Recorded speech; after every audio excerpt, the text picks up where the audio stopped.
German prosecutors have indicted Formula One motor racing boss Bernie Ecclestone on a bribery charge. The charge relates to a $44 million, £29 million, payment to German banker Gerhard Gribkowsky of Bayern Landesbank, linked to the sale of a stake in F1. Mr. Ecclestone denies bribing Gribkowsky, and says the money was intended to stop the banker from exposing him to a UK tax inquiry. Mr. Gribkowsky was sentenced to 8.5 years in jail in Munich.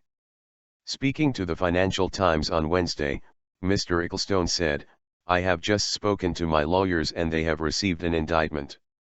It's being translated into English."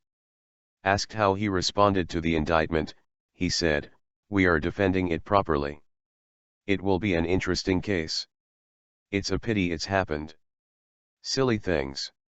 The charges are related to the 2006 sale of a 47% stake in Formula One by Bayern Landesbank, which had acquired it from the bankrupt Kirch media group.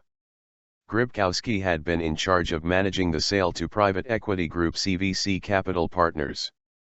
CVC has since reduced its stake in a series of deals.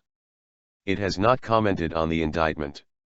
At his trial last year, Gribkowsky admitted corruptly receiving $41.4 million, £26.6 million, in bank commissions and a large payment via the Ecclestone family's Bambino Trust. He maintained he had been paid to undervalue the shares.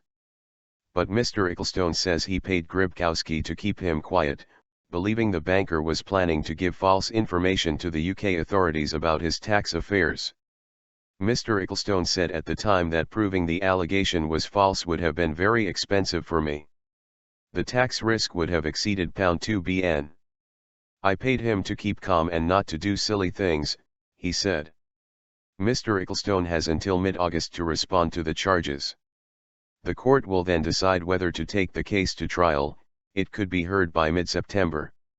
He faces a possible jail term if found guilty, something he has previously said would force him to stand down as head of F1. His lawyer told the Financial Times the indictment was largely based on statements from Gribkowsky, and that Mr. Ecclestone intended to dispute these.